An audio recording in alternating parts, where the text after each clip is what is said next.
ലൈഫിൽ ആപ്ലിക്കേഷൻ ഉൾപ്പെടെയുള്ള പ്രയാസം തഹസിൽദാർക്കറിയാം. അതിപ്പം വീട് അനുവദിക്കപ്പെടാനുള്ള പ്രയാസമുണ്ട്. ആ ലൈഫിൽ വരുന്ന ആളുകൾക്ക് പോലും ബുദ്ധിമുട്ടുണ്ടാകുന്ന രീതിയിൽ ഡേറ്റാ ബാങ്ക് ഇഷ്യൂ ഉണ്ടാകും.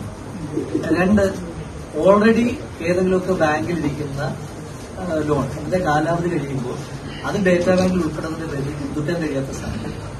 പുതിയതായിട്ട് ഈ വസ്തു മാത്രമുള്ള ആളുകൾക്ക് അവരുടെ മക്കൾക്ക് വിദ്യാഭ്യാസ ലോണോ വിവാഹത്തിനൊരു ലോണോ ഒക്കെ എടുക്കണമെങ്കിൽ അത് കഴിയാൻ പറ്റാത്ത സാഹചര്യം. അസുഖമുള്ള ലോണൊക്കെ സാധാരണക്കാരായിട്ടുള്ള ആളുകൾ അഫക്റ്റഡ്. ഇവർ പറയുന്ന വാദം പ്രയോറിറ്റി ചെയ്യുന്നുണ്ട്. 1.5 വർഷമൊക്കെ ആയിട്ട് ഇവിടെ നടന്ന ചെരുപ്പ് കഴിയുന്ന ആളുകളുടെ സ്പെസിഫിക് കേസ് ഇതേമാതിരി സ്റ്റാൻഡിംഗ് കമ്മിറ്റി ചേർന്ന് നടക്കുന്ന ആളുകൾ പറയുന്നത് സ്പെസിഫിക് 1, 2, 3 എന്ന് പറഞ്ഞൊരു പേര് പറയുക. അപ്പോൾ ഒന്ന് ലൈഫിലൊക്കെ എന്ന് പറഞ്ഞാൽ ഒരുപാട് കാലം കാത്തിരിക്കുമ്പോൾ ഒരു വീടിന്റെ വീടിലേക്ക് എടുക്കുന്നു.